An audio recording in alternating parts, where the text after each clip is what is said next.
네, 요한복음 8장 31절로부터 38절까지 우리 다 찾으신 줄로 믿고 저와 여러분이 한 절씩 교독하여 읽겠습니다. 그러므로 예수께서 자기를 믿은 유대인들에게 이르시되 너희가 내 말에 거하면 참으로 내 제자가 되고, 그들이 대답하되 우리가 아브라함의 자손이라 남의 종이 된 적이 없거늘 어찌하여 우리가 자유롭게 되리라 하느냐.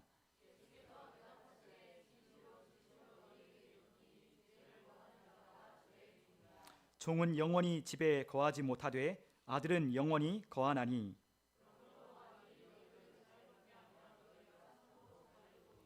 나도 너희가 아브라함의 자손인 줄 아노라. 그러나 내 말이 너희 안에 있을 것이 없으므로 나를 죽이려 하는도다. 나는 내 아버지에게서 본 것을 말하고 너희는 너희 아비에게서 들은 것을 행하느니라. 아멘. 오늘 이 시간에는 우리가 함께 진리가 너희를 자유롭게 하리라, 이와 같은 제목으로 함께 하나님의 말씀의 은혜를 나누도록 하겠습니다. 사람은 누구나 자유를 꿈꾸고 자유를 원합니다. 우리 아이들은 그와 같은 자유를 누리는 것이 무엇인지 잘 알지 못하기 때문에 자유가 얼마나 좋은지, 자유가 얼마나 좋은 것인지 우리 아이들은 잘 모르거든요. 그러나 우리가 나이를 먹어가면 먹어갈수록, 해가 바뀌면 해가 바뀔수록 우리의 삶의 자유가 얼마나 중요한 것인지를 깨닫기 시작합니다. 여러분, 우리의 삶에 여러분들을 묶어놓고 여러분들을 붙들고 있는 부자유하게 하는 것들이 얼마나 많습니까? 사실 우리 아이들도 예를 들었지만 아까 오전 예배 우리 아이들과 함께 드리는 예배 가운데 아이들에게 물어봤거든요. 부자유한 것들이 있냐고 물었더니 아무도 부자유한 것들에 대한 얘기를 하지 않더라고요. 딱 한 명만이 얘기를 했어요. 엄마가 숙제를 하라고 하는데 부자유하다고. 엄마가 숙제를 하라고 하는데 나는 놀고 싶은데 엄마가 숙제를 하라고 하니 부자유하다, 그게 부자유입니다 라고 자유하고 싶은 것이 무엇이냐 물을 때 그렇게 대답을 했어요. 누굴까요? 아무튼 또 누군가가 있지만 우리 아이들에게 그런 부자유한 것들이 이제 나이가 먹으면 먹을수록, 성장하면 성장할수록 그와 같은 것들을 느끼게 될 겁니다. 여러분, 우리가 부자유한 것들이 뭐가 있을까요? 어른들이 가장 많이 부자유하다고 느끼는 것, 경제적인 부자유. 경제적인 것으로부터 자유롭고 싶은 마음이 우리 모든 사람들에게 있는 것 아니겠어요? 일 안 하고 싶죠. 편하게 얼마든지 쓸 수 있는 그와 같은 넉넉한, 그와 같은 캐시가 있으면 자유할 것이라고 생각하는 거죠. 우리는 항상 경제적인 문제 때문에 우리는 어려워하고 우리는 그것 때문에 염려할 때가 참 많거든요. 또 그것만 그런가요? 우리가 이제 나이가 더 들어가면 우리 몸이 하나둘씩 병 들어가는 것들이 생기기 시작합니다. 몸이 아프기 시작하고 뻐근하기 시작하고 몸이 예전 같지 않은 그와 같은 모습들이, 현상들이 우리 안에서 신호를 보내는 것들을 느끼게 되는 거죠. 그래서 나이가 드신 분들은 좀 더 건강했을 때 마음껏 돌아다닐 걸, 건강할 때 마음껏 놀러 다닐 것, 그와 같은 이야기를 하잖아요. 그러니까 나이 드신 분들은 건강한 것이 자유를 누리고 싶은 마음인 거예요. 건강으로부터 염려하지 않고, 이 건강 때문에 걱정하지 않고, 이 건강 때문에 내가 부자유하지 않은 자유를 내가 얻고 싶다라고 하는 것이 어른들의 소망입니다. 또한 그것만 그런가요? 우리는 인간관계 때문에 우리는 많은 부자유한 것들을 느낄 때가 얼마나 많은가요? 얽매이기 쉬운 그와 같은 사람들과의 관계, 신경 쓰지 않아도 될 관계, 그런데 괜히 신경 쓰고 괜히 마음속에 불편하고 괜히 그 사람 때문에 염려하고 뭔가 그 마음의 불편한 감정 때문에 얽매이는 부자유한, 아니면 직장에 가면 상사나 동료나 아니면 또한 밑에 있는 후배들과 관계 속에서 얼마나 많이 우리가 갈등을 겪습니까? 그와 같은 인간관계 때문에 우리가 어려운 것, 시어머니와 또한 친정과 시댁과 남편과 자녀들 사이에 이와 같은 많은 부자유하게 하는 것들이 우리 안에 얼마나 많은지 몰라요. 그와 같은 것들로부터 자유롭고 싶은 것이 우리들의 마음인 거죠. 여러분, 또 우리 안에 자유롭고 싶은 것들이 너무나도 많습니다. 우리가 불평등한 것들로부터 우리가 자유롭고 싶고, 우리가 차별로부터 우리가 자유롭고 싶은 것들이 우리 인간이 가지고 있는 기본적인 속성인 거예요. 남들과 똑같이 평가받고 싶고, 있는 그들의 모습 그대로 평가받고 싶고, 그리고 어떠한 것 때문에 우리가 소유의 유무나 우리가 배움의 유무 때문에 그것 때문에 우리가 차별받는 것, 그러한 부자유를 누리고 싶지 않은 거죠. 여러분, 또한 우리도 그런 것들이 있어요. 저도 남들을 바라볼 때에 우리가 남들을 바라볼 때 그냥 있는 대로 바라보는 게 아니잖아요. 우리가 때로는 누군가를 평가하고 누군가를 판단하고 누군가를 정죄할 때도 있습니다. 나는 그러고 싶지 않은데 괜히 그 사람을 바라볼 때 정죄하는 마음이 생기고 판단하게 되고, 또한 그 사람을 내 마음대로, 내 기준으로, 잣대로 그 사람들을 들여보는 그와 같은 것들로부터 자유롭고 싶은 마음이 있는데 자유롭지 못하다는 거죠. 그것만 그런가요? 내가 진짜 하나님의 말씀대로 살고 싶은데 하나님의 말씀대로 살지 못하게 하는 넘어지는 것들, 죄 짓는 것들, 내가 늘 넘어지기 쉬운 약한 부분들이 날 늘 죄책감과 정죄감에 빠지게 만드는 그와 같은 것들 때문에 우리는 부자유할 때가 얼마나 많은지 몰라요. 여러분, 우리가 마음껏 살고 싶지만, 마음껏 하나님이 주시는 은혜 가운데 나아가고 싶지만, 우리 안에 그와 같은 부자유한 것들 때문에 우리가 마음껏 나아가지 못하는 우리의 삶에 많은 부자유가 있다는 겁니다. 여러분, 우리 안에 이러한 부자유, 이와 같은 이 모든 것들의 원인은 오늘 예수님께서 우리에게 말씀하신 대로 바로 죄를 짓기 때문이라고 우리 주님께서는 말씀하셨어요. 여러분, 우리의 삶 가운데 우리를 자유롭게 하지 못하는 이유가 무엇 때문이라고요? 바로 죄 때문이라고 우리 예수님을 말씀하고 있는 겁니다. 죄 아래에 있는 이 세계 가운데, 죄 아래에 있는 세상 가운데, 죄로 말미암아 물든 이 타락한 이 세계 가운데, 세상 가운데 살아가는 모든 사람은 다 부자유하다는 거죠. 주님께서 말씀하셨습니다. 일생에 매여 종노릇하는 것, 죽기를 무서워함으로 두려워하는 것, 그것이 바로 우리 모든 인간에 속한 부자유한 것 아니겠어요? 이래서 죽느니, 저래서 죽느니, 저래서 죽는다, 이래서 못 산다, 이래서 안 된다라고 말하는 수많은 우리의 삶 가운데 있는 그와 같은 부정적인 것들, 두려워하는 것들, 염려하는 것들, 근심하는 것들 때문에 우리가 자유롭게 살지 못하는 겁니다. 그런데 이 모든 원인에는 바로 우리가 짓는 죄 때문이라고 주님은 말씀하시는 거예요. 여러분, 한번 생각 한번 해보십시오. 하나님께서 처음 만드신 에덴 동산에 있었던 아담은 자유로웠을까요? 부자유했을까요? 자유했죠. 그는 동산에 있는 모든 것들을 다스리며 그는 하나님의 뜻대로 사용할 수 있는 권리가 있었어요. 그는 하나님을 대리하여 그 에덴 동산에 두신 하나님을 대리하는 사람이었습니다. 그에게 걸릴 것은 아무것도 없었어요. 그에게 부족한 것도 아무것도 없었어요. 그의 능력도 부족한 것도 아무것도 없었습니다.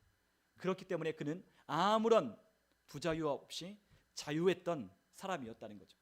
그런데 그 에덴 동산에 죄가 들어오는 순간부터 어떻게 되었습니까? 자유가 박탈당하고 빼앗기기 시작하는 거예요. 땅이 효력을 내지 못하고 땀을 흘려야만 그 먹고 살 수 있는 문제, 그리고 또한 에덴 동산에 쫓겨나 보니 추위와 더위가 날마다 계속되는 이와 같은 환경 속에 적응해야 되는 문제, 먹고 사는 문제, 이와 같은 많은 것들 때문에 우리는 염려하며 근심하며 걱정하는 이와 같은 것들로 우리는 부자유하게 살아가는 거죠. 뭐 때문입니까? 바로 하나님과 분리된 죄 때문이라고 하나님은 말씀하시고 있는 거예요. 여러분, 우리는 다 부자유한 이유에 대해서 우리는 생각합니다. 왜 내가 부자유할까? 그것은 한마디로 말하면 우리에게 능력이 없기 때문이에요. 여러분, 우리에게 능력이 없기 때문에 우리는 부자유하다고요. 저도 지금 학교를 다니고 있지만 학교를 다니는 학업하는 것이 너무나 부담스러울 때가 있어요. 왜 부담스럽고 왜 그것 때문에 부자유하냐? 능력이 없다라고 생각하니까 부자유한 거예요. 빨리 끝내야 되는데 실력이 없고 그거에 매진할 만한 시간이 부족하고 또한 능력이 부족하다고 생각하니까 그거를 그냥 멀리 그냥 내팽개두고 그냥 내 앞에 있는 일만 할 때가 참 많아요. 그래서 시간이 다가오고 논문을 심사할 때가 다가오면 아무것도 하지 않았으니까 그때가 시간이 다가오면 막 부자유하고 옥죄이기 시작하는 겁니다. 여러분, 우리가 어떤 일을 하는데 그 일에 대해 능력이 없어요. 출중하지 않아요. 그래서 그 일을 할 때 항상 힘들고 어렵습니다. 왜 그렇죠? 능력이 부족하니까, 그 일을 하는 것이 부담스러우니까 힘들고 어려운 거예요. 여러분, 우리에게 자유롭지 못하게 하는 것은 우리의 능력이 없기 때문입니다. 능력이 부족하기 때문입니다.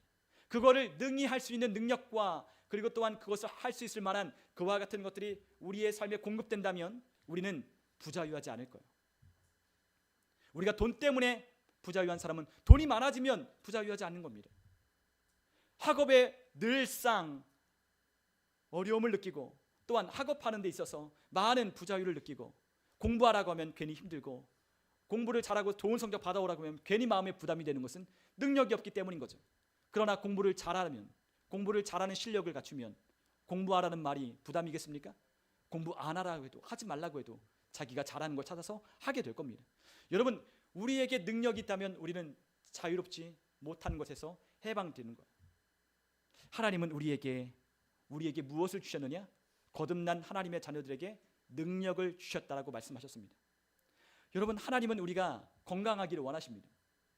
우리가 때로는 병이 들고 몸이 아플 때 우리는 건강하기를 원하여 하나님 앞에 기도합니다. 하나님, 내 병을 고쳐주세요. 낫게 해주세요.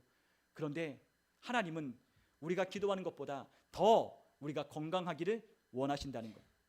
우리는 때론 경제적인 어려움 때문에 하나님 앞에 기도합니다. 하나님, 우리가 잘 살 수 있게 도와주세요. 하나님, 우리가 경제적인 어려움 때문에 근심하지 않도록 도와주세요 라고 하나님 앞에 기도하지만, 하나님은 우리보다도 더 우리가 형통하기를 원하고 부유하기를 원하시는 하나님이시라는 거예요. 늘 우리는 부족하기 때문에 하나님 앞에 기도하고 이것을 달라 저것을 달라 하나님 앞에 기도하고 있지만, 정작 하나님은 우리가 더 풍성한 삶을 살고 누리도록 하나님은 우리에게 허락하였을 뿐만 아니라 그것들을 얻도록 우리에게 하나님은 그것을 내어주시고 있다는 것. 우리가 원하기만 한다면, 우리에게 주신 것을 우리가 인식하며 살아가기 시작한다면, 하나님의 말씀이 진리인 줄 믿고 우리가 살아가기 시작한다면 우리의 삶에 부자유하게 하는 것들로부터 우리는 해방되기 시작할 거예요. 여러분, 주님께서 이렇게 사도 바울을 통하여 고백하게 한 것을 주님 말씀하셨습니다. 내게 능력 주시는 자 안에서 나는 모든 것을 할 수 있다. 여러분, 능력을 주시는 하나님이 나에게 능력을 주셔서 나는 모든 것을 할 수 있다라고 고백했던 사도 바울은 자유했어요. 여러분, 사도 바울은 자유했습니다. 우리는 때로는 부자유하고 때로는 억압당하는 것 같고 때로는 우리 마음 가운데 불편함을 느끼지만, 사도 바울은 하나님을 향하여 그렇게 고백했다는 거예요. 내게 능력 주시는 자 안에서 나는 모든 것을 할 수 있다. 사도 바울이라고 해서 우리보다 훨씬 더 얼마만큼 뛰어났을까요? 사도 바울이라고 해서 우리 인간이 가지고 있는 한계보다 얼마만큼 더 뛰어난 그러한 사람이었을까요? 저는 그렇다고 생각하지 않아요. 우리와 비슷한 사람이었을 겁니다.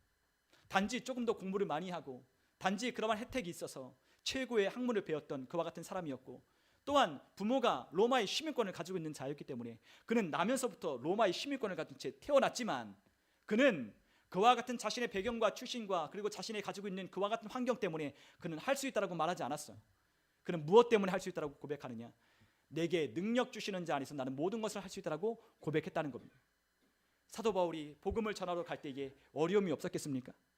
다 이방신들을 섬기는 그리스 신화의 제우스 신을 섬기며 아프로디테 신을 섬기며 또 그 수많은 그러한 아테네 여신을 섬기며 했던 그 도시들에게 복음을 전하며 하나님의 말씀을 붙들고 살아갔던 것이 쉬웠을까요? 저는 결코 쉽지 않았을 거라고 생각해요. 오늘 저희보다도 훨씬 더 어려웠을 겁니다. 이방인들로 가득한 세계 가운데 이 복음을 전하며 하나님의 말씀으로 교회를 세우고 그 복음을 전하며 살아가는 것이 결코 쉽지 않았다는 거죠. 자신의 출신과 배경 아무런 소용이 없었을 겁니다. 자신이 가지고 있는 능력 그들에게 통하지 않았을 겁니다. 그러나 그는 의지하고 붙들고 있는 것이 있었는데 그것은 바로 하나님 능력이었어요. 여러분, 하나님은 우리에게 그 아들로 말미암아 모든 것을 주셨다라고 우리에게 말씀하셨습니다. 그 아들로 우리에게 하나도 아끼지 아니하고 하늘과 땅에 있는 모든 것을 우리에게 주시고 우리에게 신령한 모든 하늘의 복을 우리에게 이미 주셨으며, 우리가 이 땅 가운데 살아가며 하나님을 섬길 때 필요한 모든 생명과 경건에 필요한 모든 것을 우리에게 주셨다라고 이미 말씀하셨습니다. 하나님은 우리에게 아무것도 아끼지 않았어요. 우리에게 모든 것을 허락하여 주셨습니다. 그런데 문제가 무엇일까요? 문제는 내가 그것을 진리로 받아들이고 있지 않기 때문이에요. 여러분, 하나님은 우리에게 진리의 말씀을 선포하셨습니다. 진리의 말씀이 우리에게 선포되었고 그 말씀을 우리에게 누리라고, 그것을 풍성하게 누리라고 하나님이 우리에게 능력의 말씀을 주셨어요. 하나님의 말씀은 능력입니다. 저는 하나님의 말씀으로 못할 것이 없다고 저는 믿어요. 하나님의 말씀은 모든 것을 가능하게 하는 힘과 능력입니다. 우리는 그냥 문자로 적혀진 그냥 글로 어떤 사람은 읽을지 모르겠지만 하나님의 말씀은 살아있고 운동력이 있기 때문에 하나님의 말씀을 믿고 따르고 순종하는 사람들에겐 하나님의 말씀의 능력이 삶 가운데 나타나고 실제가 되는 거예요. 하나님 말씀은 능력이 있습니다. 지금까지도 하나님의 말씀을 붙들고 하나님의 말씀대로 기도하고 하나님의 말씀대로 믿음으로 사는 자는 하나님이 그 사람을 돌보시고 입히시고 채우시고 하나님이 하실 수 있는 놀라운 일들을 보이시고 나타내시는 거예요. 무엇이 문제일까요? 하나님께 문제가 있나요? 아니라고 했잖아요. 하나님은 아무런 문제가 없어요. 하나님은 이미 우리에게 모든 것을 아낌없이 우리에게 주셨어요. 아들을 내어주시니까 우리에게 못해 줄 것이 뭐가 있느냐? 아들을 아끼지 아니하고 주시니가 우리에게 무엇인들 내어주지 아니하시겠느냐 말씀하신 것처럼 하나님은 우리에게 모든 것을 주셨어요. 그런데 그 모든 것을 우리가 받고 누리며 살아가지 못하는 이유는 우리가 그것을 진리로 받아들이고 있지 않기 때문입니다. 여러분, 오늘 우리 주님께서는 이런 말씀을 하셨어요. 그 유대인들에게 이런 말씀을 하셨습니다. 오늘 요한복음 8장 31절에 보니까 주님께서 그들 예수님 안에 모인 사람, 예수님을 둘러싸고 모인 그 유대인들에게 이렇게 말씀하셨습니다. 그러므로 예수께서 자기를 믿은 유대인들에게 이르시되 너희가 내 말에 거하면 참으로 내 제자가 되고, 우리 32절 같이 읽겠습니다. 진리를 알지니 진리가 너희를 자유롭게 하리라. 아멘. 예수님 주변에 모인 유대인들에게 이렇게 말씀하시는 거예요. 너희가 내 말에 거하면 참으로 내 제자가 되고 진리를 알지니 진리가 너희를 자유롭게 하리라. 주님 말씀하십니다. 너희가 내 말에 거하면, 내가 말하는 것을 잘 듣고 그 말씀 안에 너희가 거하여 살면 너희가 참으로 내 제자가 될 뿐만 아니라 진리를 알게 될 거라고 말씀하셨어요. 그런데 그 진리를 알게 되면 어떻게 된다고 말씀하십니까? 자유롭게 된다라고 우리 주님이 말씀하고 계신 거예요. 주님은 말씀하십니다. 내 말에 거하라고. 너희가 내 안에, 내 말이 너희 안에 거하면 무엇이든지 원하는 대로 구하라. 내가 이루리라. 주님은 우리에게 원하시는 것이 있어요. 그것이 바로 주님의 말씀에 거하는 겁니다. 거하는 건 그 안에 사는 거예요. 그 안에 산다는 겁니다. 그 말씀 안에 사는 거죠. 여러분, 우리가 골로새서 우리가 1장 13절에 보면 이와 같은 말씀이 있어요. 여러분 한번 같이 한번 찾아볼까요? 골로새서 1장 13절입니다. 여러분 성경 있는 분들은 골로새서 1장 13절을 함께 찾아보면 좋겠습니다. 골로새서 1장 13절.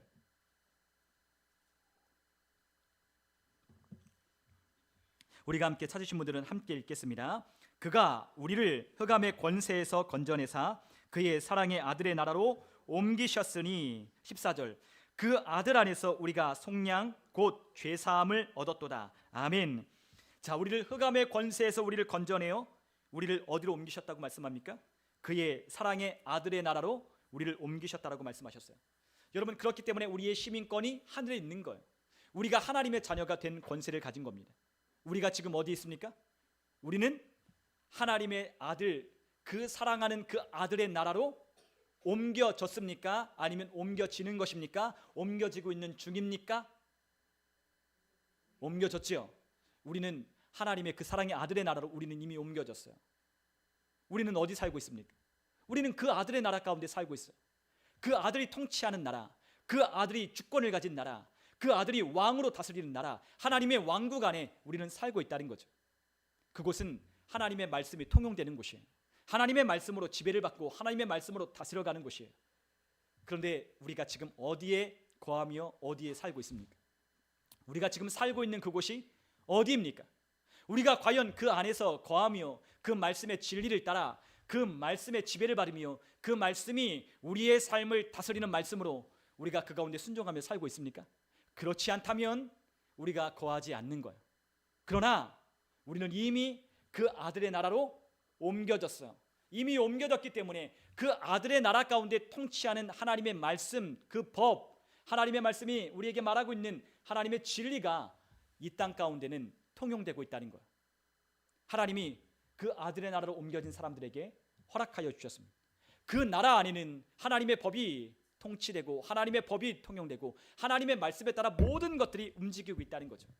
그런데 우리가 그 말씀 진리를 우리가 받아들이지 않는다면 우리는 그것을 이 땅 가운데 하나님 나라 안에서 살아갈 수 없는 거예요. 여러분, 진리는 주 예수 그리스도를 말하는 거예요. 내가 곧 길이요 진리요 생명이니 나로 말미암지 않고는 아버지께로 올 자가 없느니라. 요한복음 14장 6절에 말씀하신 것처럼 예수 그리스도가 진리이십니다.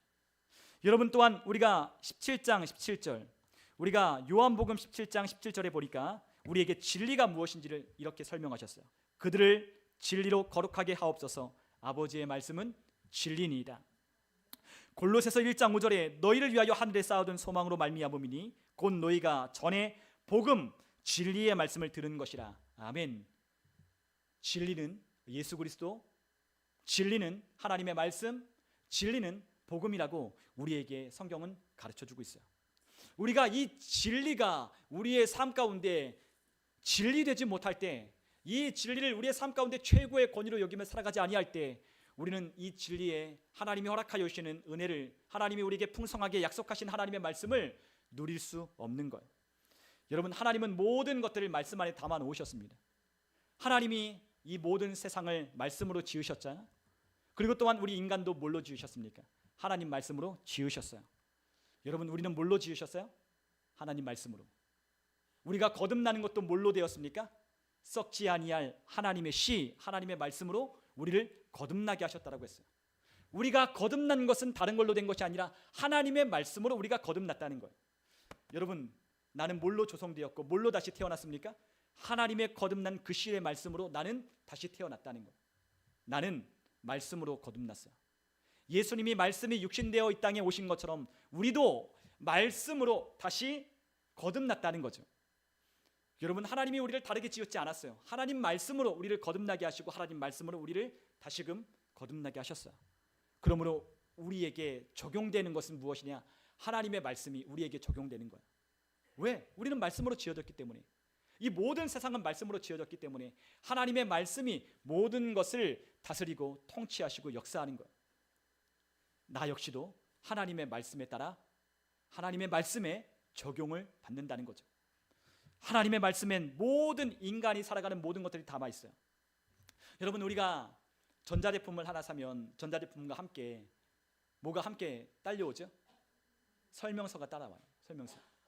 우리가 전자제품을 우리가 사면 설명서가 따라오는데 대개는 설명서를 읽지 않아요. 읽지 않잖아요. 그런데 어느 때 우리가 설명서를 보죠? 우리가 차량도 사면은 차량에 그러한 취급 설명서가 이따만큼 우리가 두꺼운 차량 설명서가 차에 이제 딸려오는데 어느 때 그것을 찾냐면 차가 고장나거나 전자제품이 고장나면 설명서를 찾아보는 거예요. 너무나 근데 우리나라는 그 서비스 센터가 잘 돼 있기 때문에 그냥 고장나면 그냥 무턱대고 그냥 서비스 센터 전화해가지고 맡겨버리지만 그런 것이 잘 안 돼 있을 때는 어떻게 했죠? 설명서를 보는 거예요. 그러면 설명서에 보면 아주 상세하게 이럴 때는 이렇게, 이럴 때는 이렇게 조치하도록 다 나와 있어요. 대개는 설명서 안에서 모든 것을 해결할 수 있도록 담아 놓았습니다. 자동차도 그렇거든요. 자동차에 어떤 불이 들어오면 처음에 막 당황해요. 처음 운전하다 보면. 그런데 계기판에 어떤 불이 들어오면 거기에 사용 설명서 안에, 차량 취급 설명서 안에 다 있잖아요. 이런 불이 들어오면 이렇게 조치하십시오. 이런 불이 들어오면 이렇게 하십시오. 이런 불이 들어오면 서비스 센터에 가서 이것을 가르십시오. 다 나와 있음에도 불구하고 우리는 그것을 생전 안 쳐다본다는 거예요. 마찬가지예요.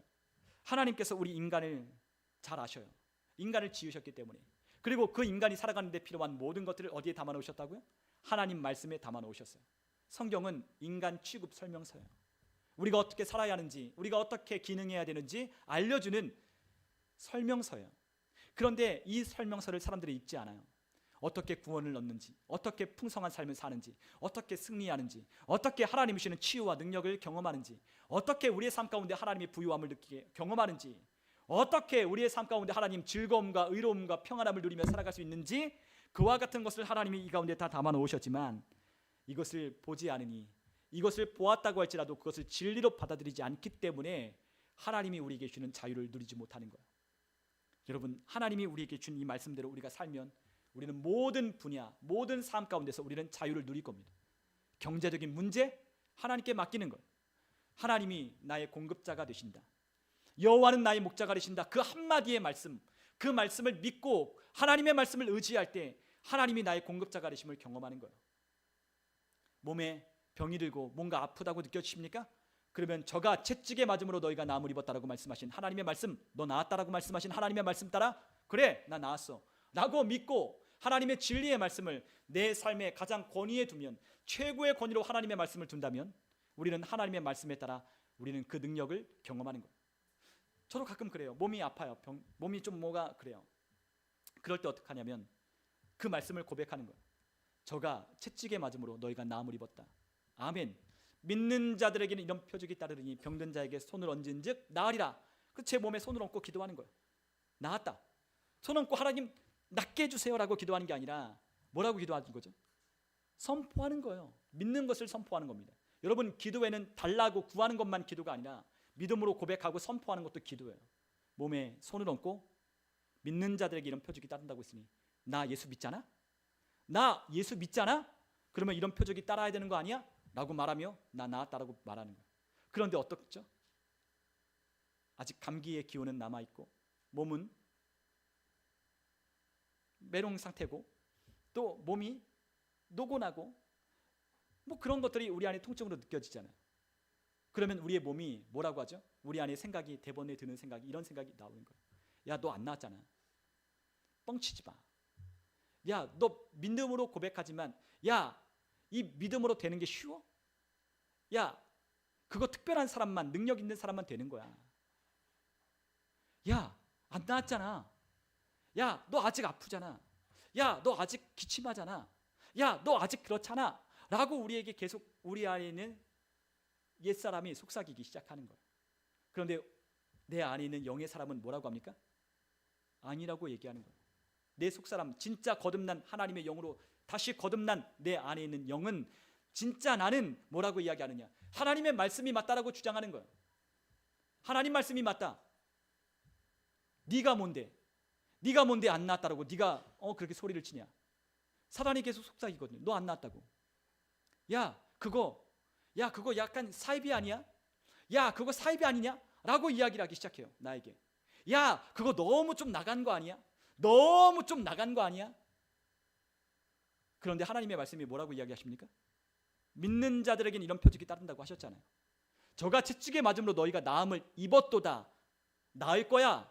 너가 기도하면 나을 거야 라고 이야기한 게 아니라 이미 2000년 전에 예수 그리스도께서 너를 대신하여 채찍에 맞았기 때문에 넌 나았어 라고 말하는 이 선언, 이 선포, 담대한 우리 주님께서 우리에게 선언하시는 하나님의 진리의 말씀, 그 말씀이 진리인 줄 믿을 때 내 마음속에 있는 모든 의심을 떨쳐버리고 하나님의 말씀을 붙들기 시작하는 거예요. 너 부족하잖아. 아니, 나 부족 안 해. 너 지혜 없잖아. 아니, 나 지혜 있어. 너 그거 할 수 없잖아. 아니, 나 할 수 있는데. 하나님 능력 아니, 나 할 수 있어. 주님이 나의 공급자니까 나 채워주셔. 나 그것 때문에 걱정하고 염려하지 않도록 주님 나 돌보신다 하셨어.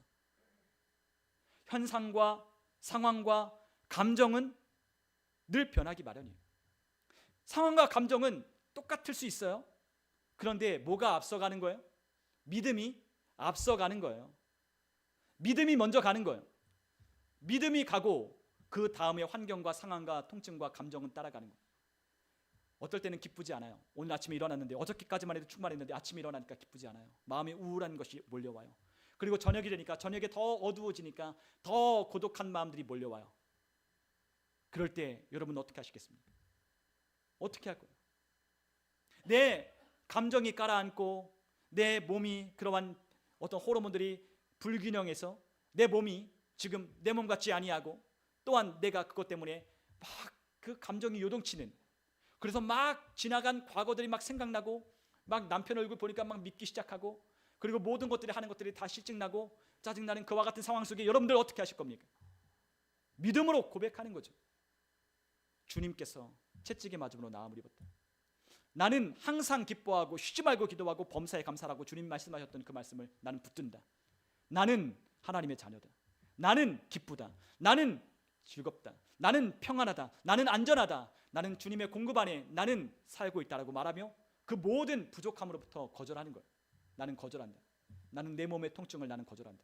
예수님의 이름으로 무용하노니 떠나갈지어다. 고백하면서 선포하는 거예요. 오늘 그것이 이루어지지 않았다고 내일 또 일어나면 또 육체가 또 그렇다고 우리의 삶에 또 부정적인 생각과 야, 안 나왔네, 야, 그것 때문에 너 야 기도했는데 아무것도 변한 것이 없네 라고 또 우리에게 말할 겁니다. 그럴 때 또 어떡합니까? 저는 또 고백합니다. 아침에도 또 고백하고 저녁에도 또 고백하고 계속 고백하고 선포하는 거예요. 아까 조용기 목사님이 예를 들어줬어요. 조용기 목사님이 폐병 걸려서 기침하고 토할 때 피를 쏟아놓을 때 어떤 누군가가 복음을 전하며 저가 채찍에 맞으면 나음을 입었다고 말씀을 전해줬어요.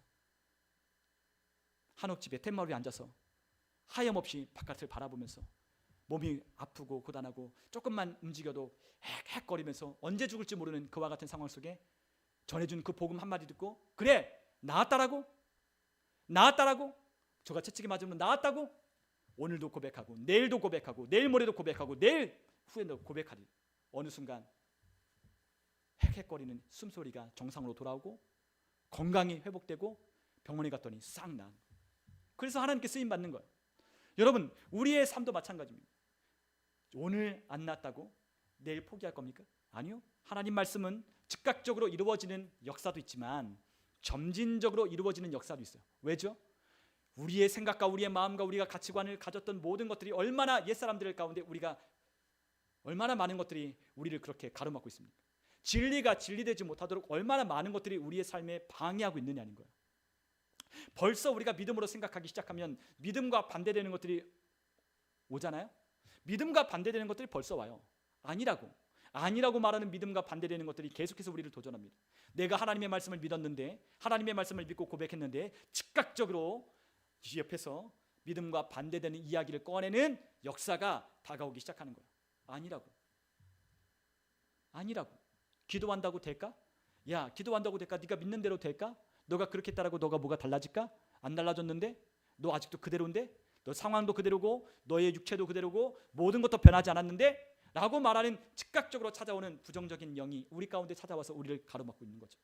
왜요? 우리가 그만큼 우리의 옛사람을 통해서 우리가 생각했던 고정관념, 가치관, 신념들, 그리고 또한 우리 안에 있는 여러 가지 생각들이 이런 것들을 방해하는 겁니다. 여러분, 그렇기 때문에 우리가 그 진리를 우리가 누리지 못하는 거예요. 진리 안에 있으면 우리는 자유를 누립니다. 자유를 누리는 거예요. 여러분, 경제적인 문제 때문에 두려워하고 경제적인 문제 때문에 염려하는 사람이 하나님이 주는 공급을 누린다면 우리는 자유하기 시작하는 거죠. 난 자유해. 건강 때문에 염려하고 그것 때문에 부자였던 사람은 주 예수 그리스도의 그 말씀을 믿을 때, 그 말씀을 진리 가운데 둘 때, 진리로 내 삶을 그 위에 세울 때 내 삶에 자유하기 시작하는 거예요. 모든 상황, 모든 환경, 우리의 모든 분야, 학업, 우리의 일터, 우리의 직장, 모든 것들 다 진리의 말씀에 세우기 시작한다면 우리는 그 모든 것들부터 자유하기 시작할 겁니다. 주님이 날 도우셔. 주님이 함께 하셔. 내게 능력 주시는 자는 나 할 수 있어? 할 수 있어. 해보는 거예요. 어떤 사람은 하지도 않고 걱정과 근심 때문에 아무것도 안 하는 거죠. 대부분의 사람들은 그렇지 않나요? 자기가 해야 할 일을 안 합니다. 해야 할 일을 시간이 촉박하게 그것이 마감일이 되면 그때서야 하는 거예요. 왜요? 하기 싫은데, 하니까 너무 부담스러운데, 그래도 안 하면 안 되니까 시간이 다가오면 그때 하는 거죠. 그럴 때 뭔가 성과가 나겠습니까? 절대 안 나죠. 왜 사람이 시도하지 않죠? 사람이 시도하지 않는 이유는 실패하기 때문에, 실패할 것이라고 생각하기 때문에 시도하지 않는다는 거예요. 하기가 두려운 거예요. 그러나 우리에게 능력 주시는 하나님을 믿고 하나님을 의지할 때 우리는 모든 것을 도전할 수 있는 거예요. 도전하고 또 하는 거죠. 그럴 때 우리 안에 주님 주시는 진짜 자유를 누리기 시작하는 거예요. 우리가 아무것도 매인 것이 없어요. 하나님께서 우리를 종의 부자유한 종에서 우리를 자유케 하여 주셨어요. 우리를 마귀의 종, 일생에 매여 종로로 사는 우리를 주 예수 그리스도가 우리를 해방시켜 주셨어요. 우리를 셈이 프리하게 하셨어요. 우리를 자유케 하셨어요. 그런데도 우리가 여전히 죄 아래 있고 여전히 그 죄의 지배를 받는 그와 같은 사단의 생각, 사단의 주는 그와 같은 부정적인 생각 가운데 우리가 매여 있다면 우리는 하나님이 주시는 허락하신 은혜를 누릴 수가 없는 거예요. 다 허락되었는데도 불구하고 누리지 못하는 거예요. 그렇기 때문에 마귀는 어떡합니까? 오늘도 속이고 오늘도 또 속이고 또 속이는 거죠. 너 할 수 없어. 너 못해. 너 여전히 그대로야. 너는 나아질 수 없어. 너는 잘 살 수 없어. 너는 그렇게 될 수가 없어. 너는 집이 금수저가 아니잖아. 너는 스카이대학 안 나왔잖아. 너는 그것밖에 할 수 없는 능력이 없잖아. 다른 사람은 유학도 갔다 오고 너는 그렇지 않잖아. 라고 말하는 수만 가지의 조건과 환경과 그와 같은 되는 이유 때문에 우리는 할 수 없다라고 말하는 게 얼마나 많아요. 그러나 주 예수 그리스도 안에 있으면 그분이 우리에게 능력을 주는 것들을 경험하기 시작하면 뭐든지 할 수 있는 거예요. 어떤 사람은 시작할 때 능력이 주어지고 시작하는 것을 원해요. 그렇지 않다니까요. 그렇지 않아요. 어떻게 합니까? 믿음으로 먼저 앞서가는 거예요. 믿음으로 먼저 앞서가는 거예요. 믿음으로 앞서가면 능력이 따라오는 겁니다. 믿음으로 앞서가면 치유가 따라오는 거예요. 믿음으로 앞서가면 공급이 우리의 삶 가운데 부어지는 거예요. 믿음으로 앞서가면 하나님이 약속한 것이 우리에게 나타나기 시작하는 거예요. 어떻게 해요?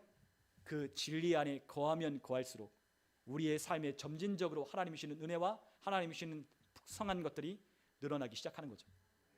믿음은 그런 거예요. 믿음은 보여서 가는 게 아니잖아요. 믿음은 우리에게 무엇인가를 주셔서 그것을 하라는 거 아니잖아요. 믿음은 보이지 않는 거예요. 보이지 않지만 분명히 있다는 것을 믿으며 가는 것이 믿음입니다. 믿음은 그런 거예요. 믿음은 우리가 믿는다라고 생각하는 것이 믿음이 아니에요. 믿음은 무엇이죠? 행하는 것. 주님은 믿음은 행하는 거라고 했어요. 행하는 거예요. 행하는 거예요. 하는 거예요. 담대하게 하는 거예요. 담대하게 말하기 시작하는 거예요. 나 할 수 있다라고 말하는 거예요. 누군가가 우리에게 자신 없는 이야기를 하면 아니다, 나 할 수 있다라고 거절하는 거예요. 누군가가 우리를 평가절하는 사람이 있다면 그 평가절하는 그 말을 거절하는 거예요. 아니다, 내가 누군데? 나는 하나님의 자녀잖아. 나는 모든 것의 능력을 탁월하게 발휘할 수 있는 하나님의 지혜와 능력이 내 안에 있는데 그분을 의지하면 충분히 그분이 나에게 그러한 능력을 발휘하게 하실 건데 라고 믿으며 세상 말, 세상의 평가, 우리를 그렇게 부정적인 이야기로 우리를 낙담하게 만드는 모든 것들로부터 우리는 거절하기 시작하는 거예요. 뭐가? 진리가. 그 진리가 우리를 세워가는 겁니다. 여러분, 우리 그리스도인들의 삶 가운데 이와 같은 진리가 우리의 삶 가운데 세워지지 않으면 우리의 삶에 하나님이 주시는 은혜를 누릴 수 없는 거예요. 신앙의 첫 번째는 진리 위에 우리의 신앙의 토대를 세우는 겁니다. 아무리 신앙생활해도 신앙생활이 몇십 년 해도 나아지거나 달라지지 않는 이유는 진리 가운데 우리의 삶을 세우지 않았기 때문이에요. 제일 첫 번째는 진리의 말씀에 우리를 세우는 거예요. 여러분, 뭐가 우리를 더 영향을 끼칩니까? 어떤 말들이 우리에게 더 많은 영향력을 끼칩니까? 하나님의 말씀입니까? 아니면 세상의 고정관념이나 가치관이나 이론들이나 사상들이나 아니면 과학적인 자연법칙이나 아니면 그와 같은 것들에 여러분들 더 많은 영향을 받으십니까? 오늘 우리는 확실하게 노선을 정해야 돼요. 어디 위에 세워야 하느냐? 하나님의 진리의 말씀 가운데 우리가 세워야 한다는 거죠. 이 진리를 받아들이는 데 있어서 우리의 삶 가운데 방해하는 것들이 너무나 많기 때문에 우리가 진리 위에 세우는 것이 어렵다고 느끼는 거예요. 여러분, 마태복음 14장 15절부터 21절에 보면 오병이어의 사건이 있죠. 오병이어의 사건. 우리가 지난번에도 함께 나눴지만 오병이어의 사건, 우리가 이 말씀을 읽을 때 여러분들 어떤 생각이 드십니까? 오병이어의 사건을 여러분 들으실 때 믿어지시는 분도 있을 거고 믿어지지 않는 분들도 있을 거예요. 그냥 성경 말씀이기 때문에 그냥 받아들이는 분들도 있겠지만 어떤 분들은 이해가 되지 않는 분들도 있어요. 그래요. 어떤 분들 만나서 이야기를 나눠보면 야, 나는 그거 도저히 이해가 안 돼. 야, 홍해를 갈랐다고? 나 이해가 안 돼. 야, 모세가 그 바위를 쳐서 물을 내라고 했대. 그 명령에 물을 내라고 했대. 바위가 그 백성들이 막 그렇게 막 원망하는 거 듣고 막 바위를 막 두 번 치고 막 때려서 하나님의 약속하신 가나안 땅 못 들어가겠대? 라고 할 때 이해가 안 되는 거죠. 야, 모세가 거기까지 갈 때가 얼마나 고생했는데 하나님 그 가나안 땅 못 들어가게 하시냐? 우리가 생각하는 도덕적 윤리적인 관점에서 보면 이해가 안 되는 거예요. 이해가 안 돼요. 여러분, 또 우리가 마태복음 14장 26절에 보면 뭐가 있죠? 26절에 보면 어떤 일이 있습니까? 제자들이 예수님께서 그 바다 위로 걸어오시는 사건이 있잖아요. 우리가 이걸 볼 때 야, 어떻게 사람이 바다 위를 걸어? 물 위를 어떻게 걸어? 어떤 분들은 믿어지지가 않는 거예요. 자연법칙에 반하는 거잖아요. 자연법칙 이론에 반하는 거예요.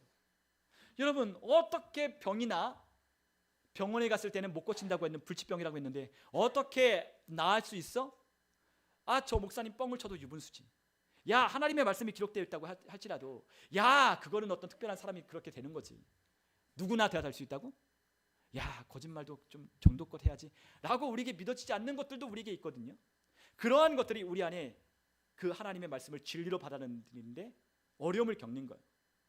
모든 이론들, 모든 사상들, 우리가 생각하는 어떤 가치관들, 우리의 고정관념, 우리가 늘 익숙하게 살아왔던 우리 안의 가치체계, 신념들, 이런 것들이 하나님의 진리의 말씀으로 사는 데 있어서 얼마나 많이 방해하는지 몰라요. 이것이 다 무엇이죠? 옛사람이 생각하고 사고했던 방식들인 거예요. 옛사람의 사고방식. 근데 어떤 사람은 예수님을 믿을 때부터 그냥 다 믿어졌대요. 그런 분도 있어요.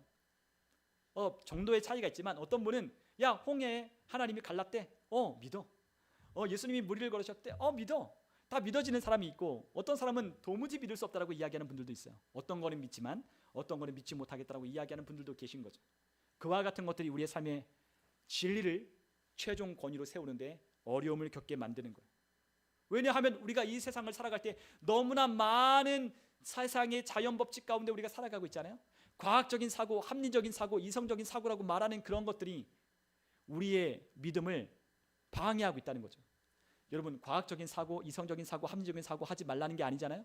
그것 위에 무엇을 놓으라는 거죠? 진리를 놓으라는 거예요. 진리. 그래, 나 이해 안 돼. 나 그것들이 도저히 어떻게 될지 나는 설명 못해.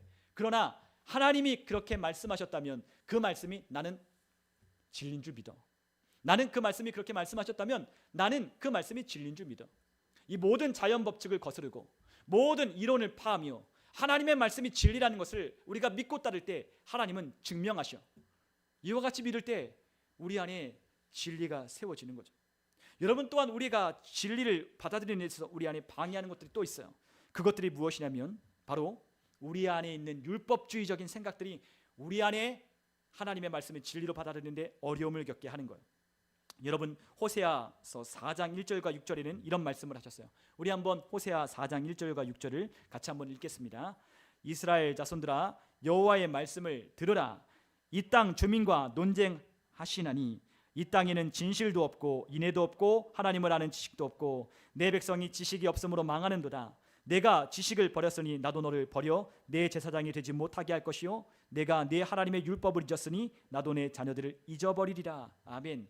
하나님께서 말씀하십니다. 내 백성이 뭐가 없어 망한다고요? 지식이 없어 망한다는 거예요. 여기서 말하는 지식이 뭘까요? 세상에서 1 더하기 1, 뭐 우리가 영어 단어 아는 것, 세상을 사는 지혜, 이런 것들을 말하는 걸까요? 아니잖아요. 여호와를 아는 지식, 하나님을 아는 지식이 없기 때문에 망한다라고 하나님이 말씀하십니다. 그래서 호세아 6장 6절에는 하나님이 이렇게 말씀하셨어요. 나는 인애를 원하고 제사를 원하지 아니하며 번제보다 하나님을 아는 것을 원하노라. 그런데 되게 많은 그리스도인들 교회 가보면 어떻게 하는지 아십니까? 하나님 아는 것보다 뭘 더 많이 하시는지 아십니까? 열심히 신앙생활 하는 것이 하나님께 복 받는다라고 생각을 하는 거예요. 교회 빠지지 않고 나가고 헌금하고 11주하고 뭐 하면 하나님이 내게 복을 주실 거라 생각을 하는 거죠.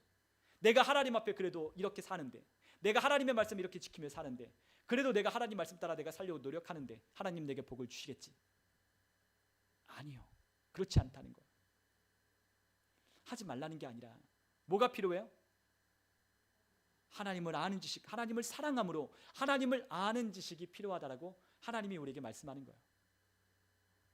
그 말씀을 우리가 알아갈 때 하나님이 얼마나 우리를 사랑하시는지 그 마음이 느껴지고, 우리가 하나님을 더 알아갈 때 하나님의 심정, 그리고 또한 그 하나님이 우리에게 베푸신 능력이 얼마나 크고 위대하고 놀라운지를 아는 것, 그리고 그 안에서 내가 누구인지, 내가 무엇을 가지고 있는지, 우리 그리스도인이 무슨 일을 할 수 있는지, 그와 같은 것을 하나님이 알기를 원하실 때 그것을 알아가는 것, 그것이 하나님이 정말로 우리에게 원하는 것.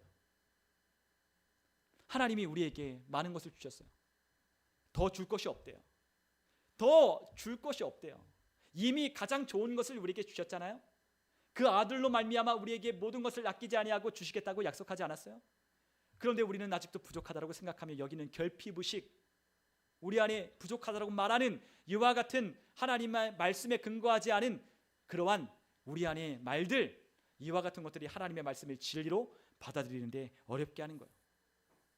열심히 하니까 자기의, 자기 열심, 그게 있으면 하나님 앞에 잘 살 거라고 생각한다는 거죠. 절대 그렇지 않다는 거예요. 뭐가 중요합니까? 하나님의 진리의 말씀, 그 말씀을 통하여 하나님 아는 것, 그리고 그 하나님을 올바르게 우리가 알아가려고 우리의 하나님을 향한 열심을 하나님 앞에 드리는 것, 이것이 하나님이 정말로 원하시고 계신 거죠. 하나님은 우리가 형통하기를 원하신다고 하셨잖아요. 하나님은 우리가 복을 받기 원하십니다. 하나님은 우리가 승리하기를 원하셔요. 우리보다도 우리가 기도하고 구하는 그것을 더 주기를 원하셔요. 왜요? 하나님이 약속하셨으니까. 하나님이 우리가 건강하기를 원하고, 하나님이 우리가 부유하고 풍성하기를 원하고, 우리가 하나님의 축복의 통로가 되어 하나님이 주시는 은혜를 흘려보내는 도구로 쓰임받기를 누구보다도 하나님이 원하시고 계신다고요. 그런데 우리는 마치 하나님 앞에 기도할 때 안 주실까 봐 더 열심히 하나님 앞에 잘 보이려고 뭘 하면 하나님이 주실 거라 생각하고, 그렇게 내가 살고 있으면 자기 의가 어깨가 뿜뿜되어서 그렇게 살아가는 것, 그것을 우리의 진리를 방해하는데 그것이 한몫한다는 거죠. 여러분, 또한 진리를 방해하는데 가장 역사하는 것이 무엇이냐? 바로 이 세상 신이 우리가 그 진리를 받아들이는데 그것을 어렵게 만드는 거예요. 우리가 한번 고린도후서 4장 4절에 있는 말씀을 한번 같이 한번 읽어보겠습니다. 고린도후서 4장 4절. 고린도후서 4장 4절 여러분들 같이 함께 찾으신 분들은 함께 우리 읽어보도록 하겠습니다. 그중에 이 세상의 신이 믿지 아니하는 자들의 마음을 혼미하게 하여 그리스도의 영광의 복음의 광채가 비치지 못하게 하미니 그리스도는 하나님의 형상이니라. 아멘. 이 세상 신이 믿지 아니하는 자들의 마음속에 혼미하게 한다는 거예요. 혼미, 어지럽히는 거죠. 진리는 굉장히 심플하고 진리는 능력 있고 파워풀해요. 그런데 이 복음의 능력을 경험하지 못하게 하는 거예요. 뭐 때문에? 마음이 혼미한 것 때문에. 아까 뭐라 그랬죠? 우리는 자유하고 싶은데 자유할 수 없는 수만 가지의 우리의 삶의 이유, 우리가 이유를 대는 그와 같은 핑계거리, 그것 때문에 우리가 자유하지 못하거든요. 그것을 항상 우리의 마음 가운데 가져다 주어서 우리를 혼미하게 하는 거예요. 이 심플하고 단순한, 이 능력 있는 파워풀한 이 복음을 받아들이지 못하도록 사람의 마음을 혼미하게 하는 거죠. 여러분, 우리가 예수를 믿고 나 보니 이 복음이 얼마나 심플해요. 이 복음이 얼마나 능력 있어요.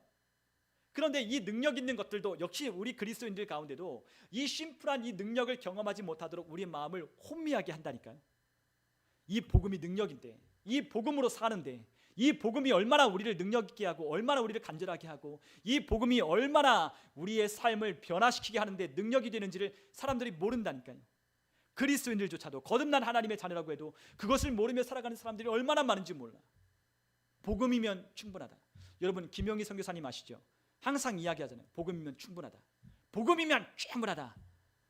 머리 다 가져가지고 그 순회 선교사님, 그 하시는 김용희 선교사님 아시잖아요. 복음이면 충분하다. 그거를 주장하시잖아요. 그거를 계속해서 이야기하시잖아요.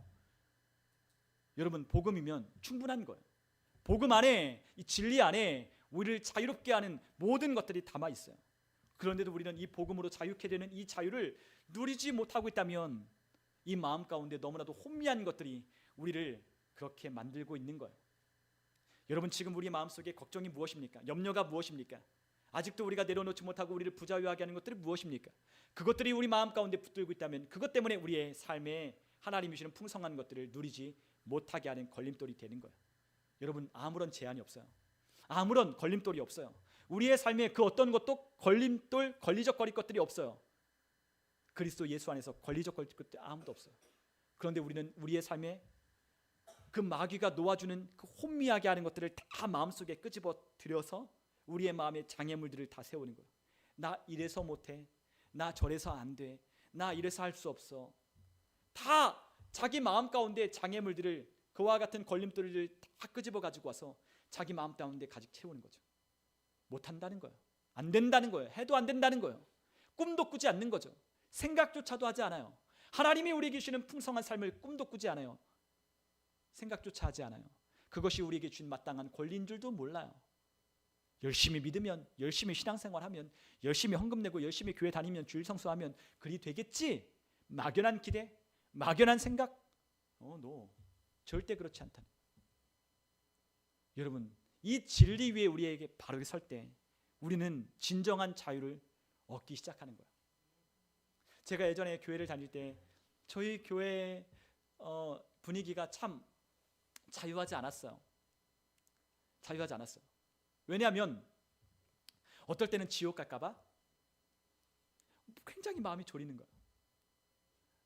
너 기도 안 해? 너 지옥. 너 주일 성수 안 해? 너 지옥. 너 이거 안 해? 너 그럼 너 지옥 가. 그렇게 정죄하는 거예요. 제가 교회가 나쁘다고 얘기하는 게 교회 되게 좋은 교회예요. 그러나 그와 같은 것들이 있었어요. 율법주의적인 신앙관. 그래서 뭘 안 하면, 이렇게 살지 않으면 지옥 간다는 거예요. 지옥 갈 것 같이 생각되는 거예요. 그래서 성도들이 어떻게 사느냐? 항상 눌려서 사는 거죠. 눌려서. 기쁨으로 신앙생활하는 게 아니에요. 기쁨으로 찬양하는 게 아니에요. 기쁨으로 하나님의 말씀을 듣고 아멘하는 게 아니에요. 지금도 어떻게 찬양하느냐? 울며 짜며 찬양을 해요. 어떻게 볼 때는 그게 참, 저도 모를 때는 너무 신실하고 너무나 그것들이 참 좋았어요. 그런데 거듭난 그리스도인의 하나님이 주신 은혜와 능력을 생각해 보니까 물론 진짜 감사하고 진짜 은혜로워서 눈물이 나는 때가 있죠. 그런데 표정을 보면 다 알잖아요. 억지로 짜내는 거, 울음이 안 나오면 회개하지 않는 것처럼 눈물을 안 보이면 하나님 앞에 회개하지 않은 것처럼 생각되는 그와 같은 많은 것들. 그러니까 항상 어두워요. 신앙생활하는 기쁘지 않아요. 억지로요. 그런데 어느 날 저희 교회에 힐송 처치가 왔어요. 물론 또 다시 말합니다. 힐송 처치가 다 좋다고 얘기하는 거 아니에요. 다 장단점이 있어요. 힐송 처치가 와서 집회를 딱 하는데 저희 교회가 15,000, 2만석이 들어가는 교회예요. 근데 전국에서 힐송 처치 콘서트 하니까 다 몰려왔어요. 돈 내고 티켓값 다 지불하고 왔어요.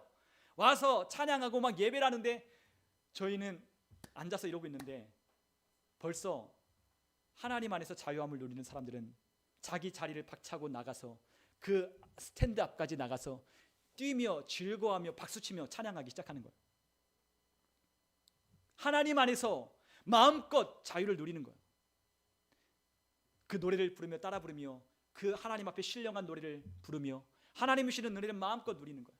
그런데 우리는 뒤에서 어떻게 생각하냐? 저는 그때 전도사였는데 뒤에서 보면서 야, 저거 좀 너무 좀 성경적이지 않지 않아? 저 사람 여기 막 문신하고 있는데 어떤 사람은 찬양 인도자 중에 어떤 사람은 문신하고 있거든요. 그러니까 그게 막 걸리는 거예요. 물론 문신하면 안 되죠. 하나님께서 이 살에 문신하지 말라고 했으니까 막 문신하면 그게 걸리는 거예요. 그러니까 예배를 드려야 되는데 저 사람 문신했어? 그리고 앞에 있는 찬양하는 사람 머리가 막 이렇게 길어요. 야, 찬양 인도자가 머리 저렇게 길어가지고 지저분하게 저렇게 해서 찬양해? 야, 전혀 은혜가 안 되는 거죠. 막 앞에서 노래를 막 신령하게 막 실성 노래를 막 부르는데 제가 볼 때는 팔짱을 딱 끼면서 뒤에서 보면서 야, 저게 진짜 하나님 찬양 사역자일까? 야, 저거 진짜 하나님 쓰시는 사람 맞을까? 저 혼자 판단하고 정죄하면서 그날 하나도 은혜가 안 되는 거죠. 여러분, 이게 뭔 말인지 제가 여러분들 이렇게 전할 때 여러분 아시겠나요? 네, 이런 거예요. 우리 안에 자유함을 누릴 때 참된 자유함을 누리고 하나님이 주시는 기쁨을 누려야 할 때 기쁨을 누려야 하지만 그런 것들을 누리지 못하는 안에 있는 율법주의적인 생각들, 그러한 우리 안에 있는 고정관념들, 우리 안에 그것들을 깨뜨리지 못하게 하는 그와 같은 우리 안에 있는 어떤 관습들, 습관들, 문화들, 문화적인 배경들, 그와 같은 것들이 우리 안에 자유를 누리지 못하게 한다는 거죠. 그래서 저희 교회를 떠나 서울에 있는 어떤 그 서빙고 거기에 있는 우리나라 대표적인 장로교 교단의 어떤 교회로 옮기신 분이 있었어요. 근데 그분을 얼마 전에 그 교회 다닐 때 한 몇 년 지나고 만난 적이 있었어요. 근데 그분이 항상 고민하고 맨날 전도사님 이와 같은 문제 때문에 나 어떻게 해야 됩니까? 목사님, 전도사님 신앙생활은 너무 힘들어요. 기도 얼마큼 해야 돼요? 얼마만큼 신앙생활 해야 돼요? 얼마만큼 하나님 앞에 정성을 드려야 돼요? 맨날 그렇게 고민하면서 막 했거든요. 하나님이 저에게 자유를 주신다면서요. 왜 자유하지 못해요? 막 그러면서 맨날 그렇게 했거든요. 그런데 어느 날 만났더니 얼굴이 확 펴가지고 만났어요. 그래서 만나더니 뭐라냐? 자기가 자유를 누리며 산다고. 자유를 누리며 산다고 고백하는 거야. 그 안에서 하나님 주신 자유 안에서 하나님이 주신 것들을 기쁨으로 감사함으로 하는 그와 같은 신앙생활을 한다고 했어요. 제가 다니던 교회에 그런 분들만 있는 건 또 아니에요. 여러분 오해하지 마십시오.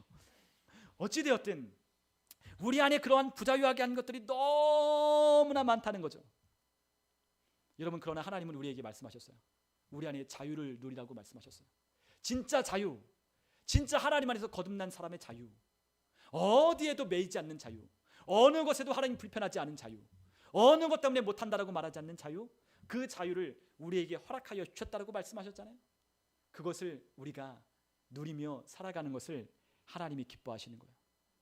방종하라는 말이 아니잖아요. 어디 안에?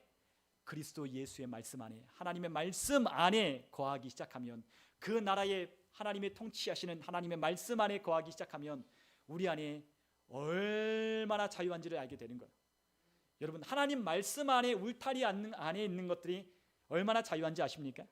여러분, 어떤 사람은 하나님의 말씀을 들으면 이것도 해야 되고 저것도 해야 되고 막 그런 어려운 막 이런 얘기를 하거든요. 너무 불편하다 얘기하거든요. 그 사람은 하나님의 은혜와 하나님의 마음과 하나님의 심정을 모르기 때문이에요.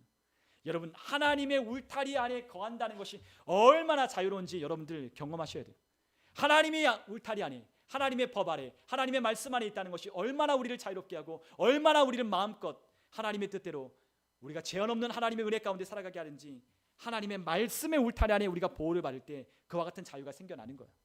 하나님은 우리가 그만큼 자유하기를 원하십니다. 그러므로 하나님은 우리가 이 모든 것들을 깨뜨려야 된다고 말씀하셨어요. 우리가 고린도서 10장 4절에서 5절에 보면 우리에게 모든 이론을 무너뜨리는 능력이 무엇인지를 보여주십니다. 우리 한번 고린도후서 10장 4절로부터 5절까지 같이 읽겠습니다. 우리의 싸우는 무기는 육신에 속한 것이 아니요 오직 어떠한 견고한 진도 무너뜨리는 하나님의 능력이라. 모든 이론을 무너뜨리며 하나님 아는 것을 대적하여 높아진 것을 다 무너뜨리고 모든 생각을 사로잡아 그리스도에게 복종하게 하니. 아멘. 하나님의 능력, 그것이 무엇입니까? 우리의 싸우는 무기인데 그것은 어떠한 견고한 진도 무너뜨리는 하나님의 능력이라고 했어요. 뭐를 무너뜨립니까? 모든 이론들을 무너뜨린다는 거죠. 모든 이론, 하나님 말씀을 대적하여, 하나님 아는 것을 대적하여 높아진, 하나님의 말씀보다 더 높이 세운 그와 같은 가치관, 사상체계, 고정관념, 우리 안에 있는 어떤 사고방식들을 다 하나님의 말씀, 그 능력이 그것들을 파한다는 거예요. 무너뜨린다는 거죠. 여러분, 우리 안에 그 하나님의 말씀을 진리로 세울 때 우리 안에 있는 모든 것들이 무너지기 시작합니다. 아, 그거 아니라고. 야, 그거 아니야. 그거 아니야. 하나님의 말씀이 진리야. 하나님의 말씀이 진리야. 하나님이 그렇다 하시면 그게 맞아. 하나님이 그렇다고 하시면 그게 맞는 거야 라고 믿으며 하나님의 말씀을 내 삶의 최종 권위로 세우기 시작하는 거야. 어느 때? 계속해서 하나님의 말씀으로 대적하는 거죠. 우리를 대적하여 하나님 아는 것보다 높아지는 생각들이 우리 안에 다가오기 시작하면 하나님의 진리의 말씀으로 대적하는 겁니다. 하나님의 말씀, 곧 성령의 검을 들으라고 주님 말씀하셨던 것처럼 그 성령의 검을 들고 우리를 대적하는, 하나님 아는 것을 대적하는 모든 이론들을 무너뜨리는 겁니다. 자연 법칙을 초월하고 과학적, 이성적 사고를 뛰어넘는 하나님의 말씀이 우리의 삶의 진리가 되게 하여 살아갈 때에 우리의 삶 가운데 모든 것들이 그리스도에게 복종하기 시작하는 거예요. 하나님은 이 모든 만물을 그리스도에게 복종케 하셨다고 했어요. 하나님은 이 모든 만물을 그리스도의 발 아래 있게 하셨어요. 모든 만물 위에 우리 주님이 계십니다. 그 주님과 함께 우리도 거기에 있습니다. 하나님은 우리에게 그것을 복음이라고 말씀하셨어요. 로마서 1장 16절에 내가 복음을 부끄러워하지 아니하노니 이 복음은 모든 믿는 자에게 구원을 주는 하나님의 능력이 됨이라. 먼저는 유대인에게요 그리고 헬라인에게로다. 아멘. 복음은 구원을 주시는 하나님의 능력이다. 여러분, 이 복음은 우리의 삶의 모든 것을 구원하는 능력이 되는 거예요. 우리 단지 천국 가는 것 그것만이 아니라 우리의 삶의 모든 분야, 모든 생각, 모든 가치관을 다 무너뜨리고 하나님의 말씀으로 우리의 삶을 구원하는 거예요. 다시 세우는 거예요. 다시 하나님이 주시는 은혜를 누릴 수 있도록 다시 세워가는 거예요. 여러분, 이것이 바로 하나님이 우리에게 주신 능력이라고 말씀하셨어요.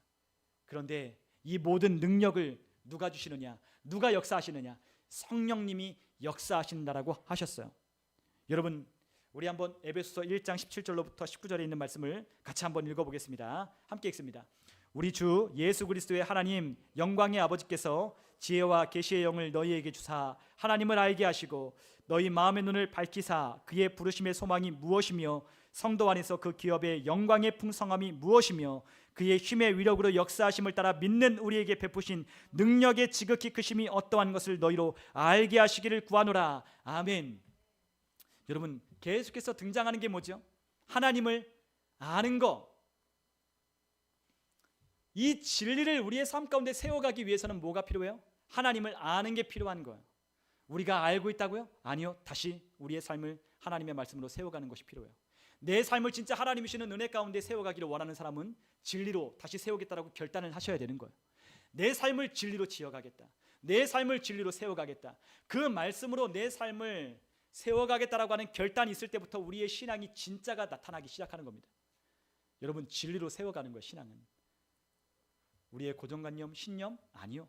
진리로 우리의 삶을 지어가는 겁니다. 하나님이 계획한 최고로 멋진 삶이 있어요. 그것은 하나님을 알 때 가능하게 되는 거예요. 하나님은 저를 향한 계획이 있어요. 그리고 또한 우리 집사님과 성도님들, 우리 청년을 향한 하나님의 계획과 섭리가 있어요. 하나님의 섭리가 있습니다. 하나님의 계획이 있습니다. 하나님의 최고의 계획을 보여주시는 것이 무엇인지 아십니까? 그것은 우리 주 예수 그리스도예요. 우리의 삶이 얼마만큼 복되게 살 수 있을까? 그것을 보여주는 예시가 뭐라고요? 예수 그리스도라고요. 하나님은 최고로 우리가 살 수 있을 때 그 최고치가 무엇인지를 우리에게 성경을 통해 보여주셔요. 우리가 어디까지 자라라고 하셨습니까? 그리스도의 장성한 분량까지 이르라고 하셨잖아요. 우리에게 최고의 베스트를 보여주는 거예요. 우리가 그 진리 위에 우리의 삶을 세워갈 때 우리의 모습이 어떠할지 최고의 기대치를 보여주시는 거예요. 우리의 진리의 말씀으로 우리의 삶을 세워가면요, 우리 누구 닮아가죠? 예수님 닮아가죠. 예수님이 이 땅 가운데 사셨을 때 그분이 뭐 일을 하셨나요? 뭐를 하셨나요? 그런데 그분이 부족하셨습니까? 그분이 아무것도 부족하지 않았어요. 그분이 살아가셨을 때 어떠한 문제 때문에 고민하며 하나님 앞에 그 문제 붙들고 하나님 이거 좀 해주세요, 이렇게 좀 해주세요, 안 해주면 안 돼요, 하나님 안 하면 나 삐질 거야, 막 그렇게 하는, 우리 예수님이 그러신 적 있으십니까? 어디를 봐도 그런 적이 한 번도 없었어요. 그분은 하나님의 아들이셨고 하나님의 아들답게 행동하시고 말하셨어요. 귀신 들린 자를 보면 귀신을 쫓아내셨어요. 굶주린 자가 오면 오병이의 기적을 일으켜 배고픈 자를 먹여셨어요. 바다가 훌렁이면 그는 바다를 향하여 명하여 바다를 잠잠하게 하셨잖아요. 그분은 이 땅에 못할 것이 없으셨어요. 그분은 아무것도 부족한 것이 없어요. 하나님이 우리에게 원하시는 것이 무엇인지 아십니까? 우리의 맏아들이 되신 그분처럼 장성하는 거예요. 장성한 분량까지 우리 주님 닮아가는 걸 원하는 거예요. 그래서 우리가 주님처럼 살기를 하나님은 기대하셔요. 예수님처럼 생각하고 예수님처럼 말하고 예수님처럼 행동하기를 우리 하나님이 기대하시는 거예요. 우리 주일학교 예전에 찬양 보면 예수님처럼 생각하고 예수님처럼 살아요, 뭐 그런 찬양이 있거든요. 예수님만큼, 예수님처럼, 예수님이 사셨던 것처럼 우리가 그렇게 살라고 주님이 우리에게 말씀하시는 거예요. 그리스도의 장성한 분량까지 이르러라. 예수님 말씀하셨어요. 나보다 더 큰 일을 할 수 있다. 믿는 자는 나보다 더 큰 일을 할 거다. 주님 말씀하십니다. 그런데 우리는 항상 그래요. 그건 주님이니까 가능하셨지, 그거는 하나님의 아들 예수님만 가능했지. 그러면 우리는 하나님의 아들이 아니던가요? 우리 누구죠? 하나님의 아들, 딸들. 법적으로 우리를 하나님의 아들과 딸들로 우리를 입양하셨잖아요. 양자의 영을 우리 안에 주셔서 거듭난 하나님의 자녀가 되게 하셨지 않았습니까? 우리 안에 양자의 영 성령을 주셔서 하나님을 아바, 아버지라 부를 수 있도록 하나님이 우리를 자녀 삼아 주셨잖아요. 우리가 누구입니까? 하나님의 자녀 아니겠습니까?